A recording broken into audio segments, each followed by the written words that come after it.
Hello, everyone. My name is Jen Jennings, and I'm a Choices Advisory Board member and this year's chair for Choose Hope. I'd like to welcome you all to the Choose Hope campaign kickoff. Today and together, we're going to do great things for Choices. We have a short and I think inspirational session for you today. I hope you leave feeling excited about the difference that you can make. Before we get started, I have just 3 short housekeeping notes for you. First, we're recording today's session for those that could not join us today. Second, use the Q&A function at the bottom of your screen to ask questions. And last, we'll answer those questions at the very end. All right, are you ready to get started? It's my pleasure to introduce 2 impactful people that are both making a difference every day. In just a few minutes, you'll be hearing from Sue Valillo, Assistant Vice President of Community-Based Services for LSS, and Kelly Gracemer, President and CEO of the Women's Fund Columbus. At LSS Choices, we rely on the generosity, kindness, and compassion of donors to make our services possible. We're excited to once again present Choose Hope during the month of October, which is National Domestic Violence Awareness Month. Choose Hope is a fundraising and awareness campaign for Choices, the only domestic violence shelter and hotline in Franklin County. The money we raise during the fundraiser will allow us to provide a safe place of healing for victims and their children. It's especially important this year because we've seen an increase in calls of victims needing shelter during the pandemic. You are now a very important part of this fundraising team, so thank you. With your help, we can meet our $300,000 goal for Choices. And to date, 47 of you have signed up to help. And for those of you who have already set up your fundraising page, I say thank you. And if you're still considering, thank you in advance for your help. At the end of this presentation, we'll share a QR code to help you get started. Make sure you go online and create your personal page, check out the resources that are available to you, and ultimately you'll be able to create an impactful campaign. And as always, the LSS staff is available to assist.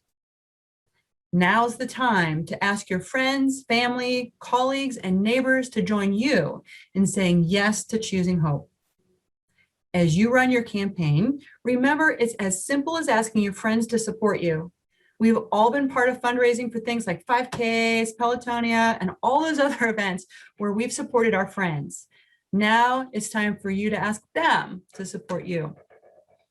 And to help you get started, I'm very excited to announce today that Worthington Industries has generously committed a $10,000 matching gift. That means every donation for Choose Hope up to $10,000 will have double the impact. All right. Need some more inspiration to get started? Let's hear from someone who works at Choices.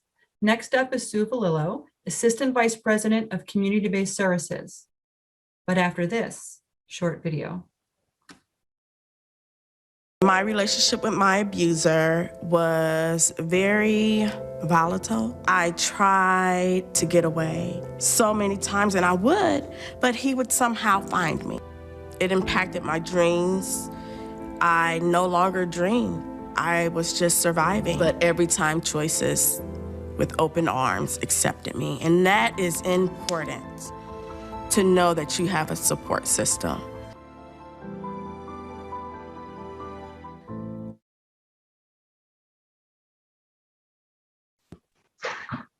Thank you, Jen, and hello, everyone. I'm Sue Valillo, Assistant Vice President of Community-Based Services for LSS.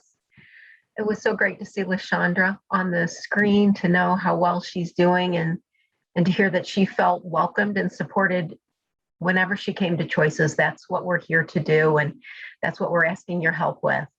As Jen said, Choices operates the only domestic violence shelter in Franklin County, as well as the only crisis hotline for victims of domestic violence.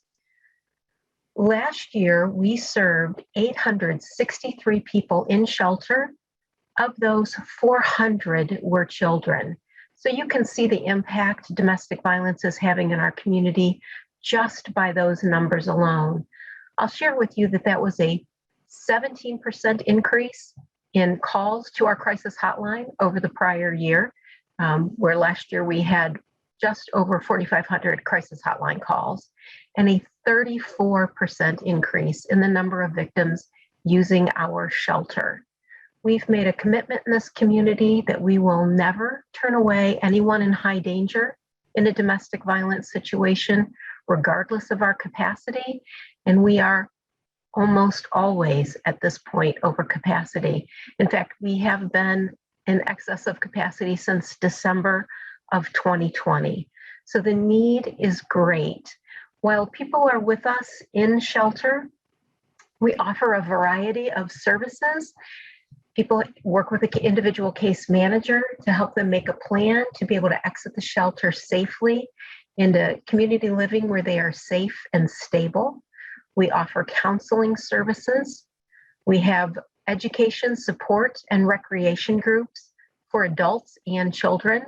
And I'll have to tell you, one of my favorite things we do at Choices is a drive-in movie night, which you're thinking, how does that happen? Well, we have kids actually make cars out of boxes and climb into them, and then we show a movie for the whole family to enjoy. But this is a great activity that really helps people have some normal time during their stay with us, which is really important for a family's healing. In addition to those services on site, we have a kennel, so the family pet is able to remain with the family. We have medical and dental services offered by another organization under the LSS umbrella, which is Faith Mission. Those services are provided on site for the adults and children residing in shelter. Legal advocacy, but you don't want to forget that. So we have a legal advocate who works with survivors living in shelter to help them navigate the legal process, which is extremely difficult and complex. So in addition to those shelter and hotline services, we offer services for people who are living in the community, who don't need shelter, but definitely need some assistance to recover from the trauma of the abuse they've experienced. So for people in the community, we provide counseling services. We offer community advocacy, which is similar to a case management, but it's domestic violence focused. So we spend a lot of time on education and safety planning and ensuring that that household is able to remain in the community safely. And then community-based clients are also able to access our legal advocacy program to get assistance with going through the legal process.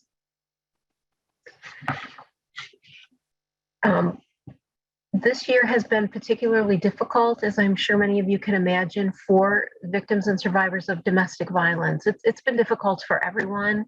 We've all faced challenges, but imagine sheltering at home with a person that's abusive to you. Imagine not being able to reach out, even having less ability to reach out to get the assistance and support that you need than you could at other times because the abuser is present, because you're concerned about what services are open, is choices available to me right now. All of those concerns that people have had, we've seen impact the number of folks coming into shelter, using all of our services, and we expect that this is going to continue for a while. Due to the pattern of domestic violence, there are times where the relationship is okay and there are no instances of violence, and then there are other periods where there is violence. And we know because of that pattern, not everyone will immediately reach out for help the minute that they're able to. They'll reach out for help when the situation gets to a point where they're no longer able to tolerate it.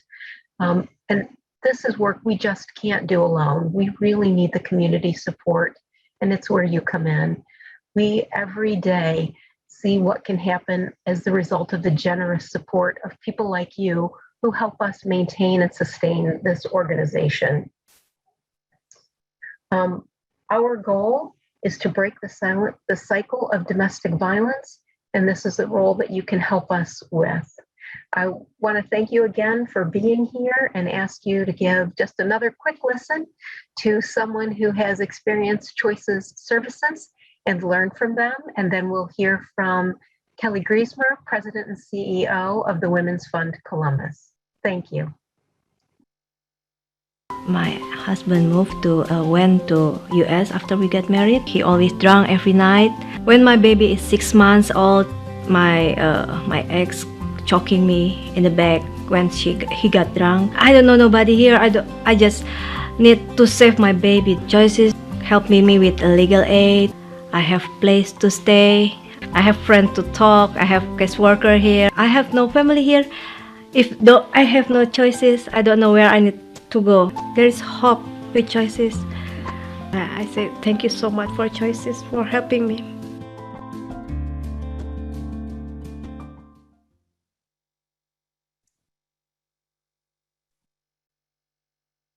Hi, everyone.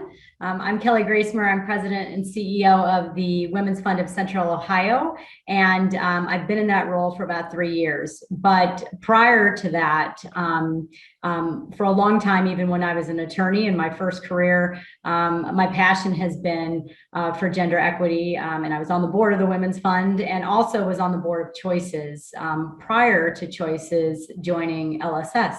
As a meaningful part of its network. And the reason that I'm excited to talk to you today is because I think you are the key, frankly, to all of us that do nonprofit work.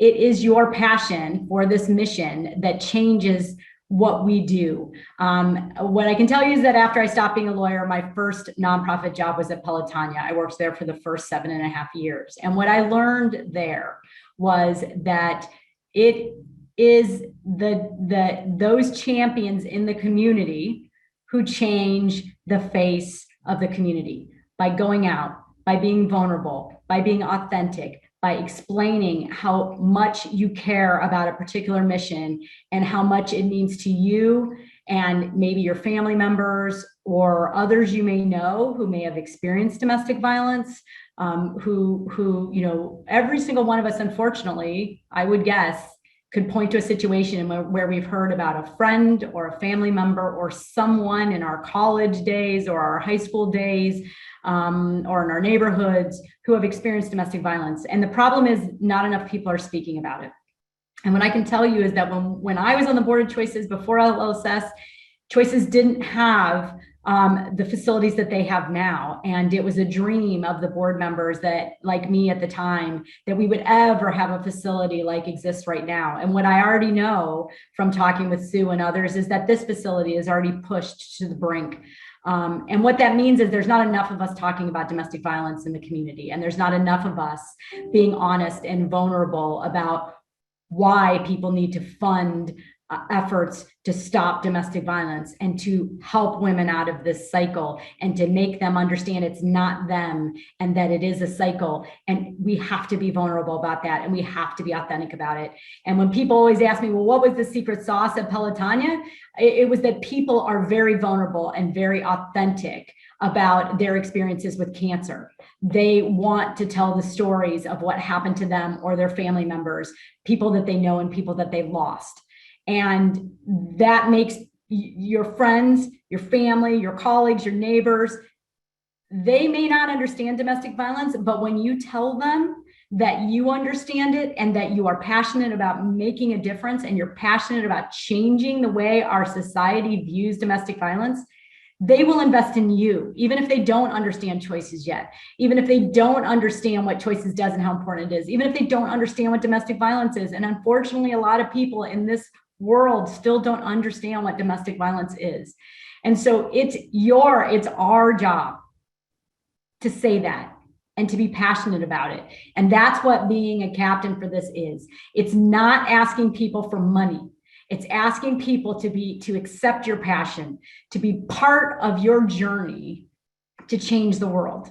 And you'll be shocked if you take yourself out of the mindset of I'm asking people for money and you put yourself in the mindset of I'm asking my friends, family, colleagues, and networks to be part of being the difference in this world by making a donation that will be so important to this organization and that every donation matters. And if you also accept that some people will just say no or they won't open your email, and that doesn't mean they don't love you, and that doesn't mean that sometimes it went to their junk folder and they didn't even know it was there. Don't be afraid, be fearless. If we don't champion these things, it will never change. And one of the things that I am the most proud of as someone who's had a person in my extended family die from domestic violence. And I try to be authentic and vulnerable about that. And I'll talk to anyone about it. But as even knowing as much as I did about domestic violence, we had a loss in our family.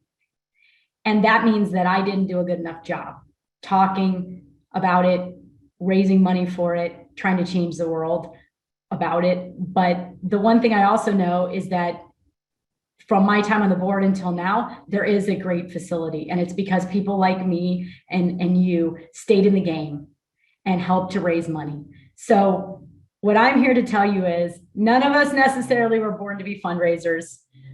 None of us necessarily relish trying to tally up dollars, but I can tell you that your passion is something people want to be a part of.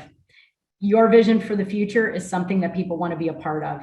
And you're not asking them for your money. You're asking them to be a part of this movement. So please model your neighbors who fundraise for other organizations, who are fearless about what they care about. If you care about choices, if you care about stopping domestic violence, we have to be fearless. And so I'm here for you. We're all here for you. And from one fundraiser to another, I know we can do this. Wow. So thank you, Sue and Kelly. And I don't know about you, but I was taking notes, Kelly. So some key things on my takeaway now are to be authentic and vulnerable, share your passion, be fearless. I think that's great. And I love really asking everyone really to help you be part of making a difference. So thank you. All right, clearly, I'm excited. I hope you're as inspired as I am now to be part of Choose Hope. So now it's time to answer your questions. Keep typing your questions there in the Q&A tab at the bottom of the screen. And at this time, I'd like to invite back our panelists, Sue and Kelly, and then Pam Georgiana, Vice President of Engagement at Lutheran Social Services, to help us MC and answer our questions. Great, thank you. I'm inspired too, definitely, that was great. Anyone who has a question about Choose Hope, about choices, about domestic violence in general, please put them in the Q&A box, and I will moderate each of them that we have. So the first one is for everyone regarding the match. Does the donation have to be a certain amount to qualify, and when does the match start? Jen? All right, every dollar counts. So no, there is no minimum in terms of the donation. It starts right now, since we just made the announcement, and it goes all the way until we reach our $10,000 mark. Thank you for the question. That is, the match is so exciting. I think that's great. Yeah, for sure. I think that'll definitely help, convince people. Another one, I haven't signed up yet. Is there a deadline to register and create my page? No, there's not a deadline. The kickoff is starting tomorrow. It runs officially through October 31st. So I guess technically there could be a deadline, but honestly, as you reach out to your neighbors and show them your passion, there's always an opportunity to give. But the Choose Hope campaign itself runs all the way through the end of October. Thank you. Great. Kelly, here's one for you. Can you give us advice on what we do if we get a no, or somebody doesn't open our emails? Should we try again or find someone else? Yeah, no, that's a great question. So what I would say is the first thing is ask early and often. And I can tell you, having watched people do this at Pelotonia for the first 7.5 years of that organization's existence, fearless means a little bit relentless, but of course with your own flavor. To my other point of being authentic. How one person, there is no sales call for this. This isn't, I will tell you, being in the gender equity business, women do it differently than men, but the point is you do it. So however it's authentic to you, make an ask and expect that make it early, like now, and then realize that some people get busy. Some people opened your email and accidentally forgot about it. Some people, it went to their spam folder the first time. They would like you to follow up with them. A lot of them will feel bad if they suddenly find it in their junk folder and realize they missed it and they meant to help you. So, please, again, this is like step away from the fear and realize that communicating with people a couple of ways, it may be that you're really good on the phone or texting with people or on Facebook or something. And the first time you email them and then you just hit them with a text, hey, I sent you an email. I'm doing this. Did you get it? If they say, yes, I got it, and I don't intend to do anything, or, again, don't take that personally. But I also don't assume that everyone, I think we all know, especially in these days, they don't read all your emails. We don't read all of our emails that closely. There's too many of them. We're on Zoom all the time. So give yourself a little grace, give them a little grace, and realize you're not asking them to take you to dinner. You're asking them to do something nice. So asking them twice isn't that big of a deal. So I would say at least twice to ask. That's great. That's great advice. Thank you. And if you have any questions, please put them in the Q&A box right now. Let's see, another one. How often should I post on social media?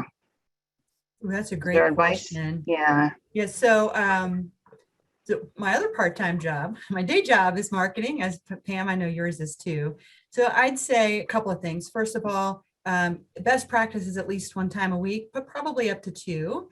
Now, all the content, though, is ready for you. So if you go to the Choose Hope peer-to-peer website, all the content is going to be there for you, including a content calendar that can give you some good advice on frequency to do different kinds of things with email and social media, that kind of thing.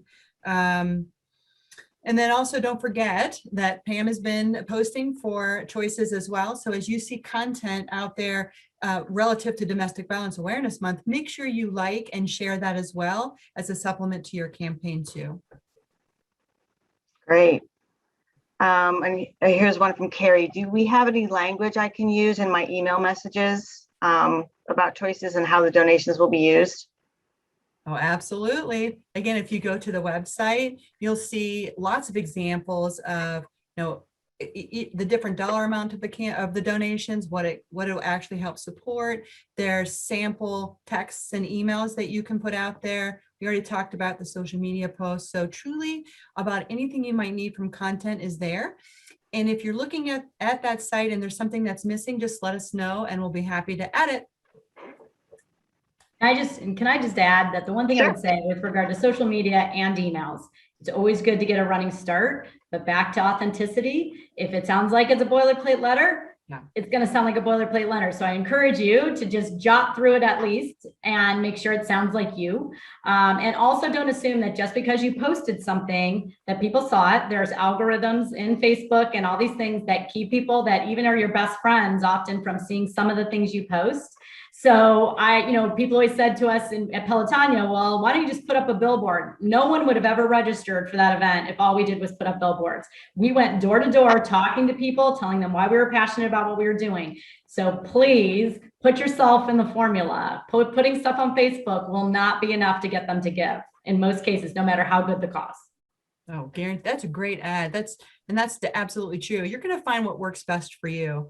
When I ran my campaign last year, email worked better than social media, but nothing replaces that face-to-face conversation, or maybe during now you don't have as many face-to-face conversations, but the phone or video, that really, again, back to authenticity, that really shows it, because then whomever you're speaking with can hear the passion in your voice and see it in your face. Very true. Sue, I think this one is for you. If I have a friend who I think is in a domestic violence situation, what should I do?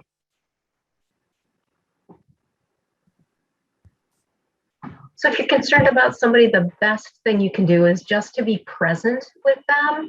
You don't need to bring it up. You don't need to address it. You just need to be there. You need to be consistent. You need to be an open, safe space for them to come to. And should someone decide to share that information with you, believe them. So just make yourself available. Often victims get cut off from the people that they're closest to. So you be the one to reach out. If it's something as simple as a text, hey, I'm thinking about you. They know, even if they're not reaching back to you, that you're still there and you're still present in their life. So just be that consistent person for them. Great. That's good advice. If someone would rather donate supplies instead of money, where should we direct them? You want me to handle that one? We have a wish list on our website. It's lssnetworkofhope.org. And you'll find a list there of all the things that Choices needs, and what to do and where to go and sort of what to do to get them to us. We appreciate that, definitely. Anybody else have any questions? Speak now. I think we've covered everybody's questions. Definitely, if you have others, you can always ask any of the team members that you've been talking to, or helping you set up your website. You can always email info@lssnetworkofhope.org, and we'll get back to you via email. But we are definitely, like Jen said, we're here to help. I'll turn it over to Jen for some final thoughts. All right. Thank you, Pam. Okay. Special thanks to everyone for joining us today. And don't forget, as you start your fundraising efforts, we have that $10,000 matching gift from Worthington Industries. So as you heard from Kelly, you have all these great now new tools in your toolbox about demonstrating passion and really conveying that every dollar raised right now can be doubled until we hit that $10,000 match. Really, one of my favorite phrases is to remember that a single person really can make a difference. And I want you to remember that. As we get started, remember, visit the Choose Hope site regularly. You'll have access to all the tools to help you promote your campaign as well as the event. In just a few minutes, we're going to show you a QR code that you can use to get started if you haven't already done so. And as Pam said, if you have questions or need assistance, we're here to help. Don't forget, tune in to watch the Choose Hope special event on WBNS on October 21st at 7 p.m. So this not only is a great opportunity for you to stay plugged in, but as you promote really your campaign and you're elevating awareness around domestic violence, really promote it for your friends and family to come watch as well. Because every person that learns more, we do elevate that awareness for these vital services. So again, I want to say thank you for attending and for your dedication to helping victims of domestic violence.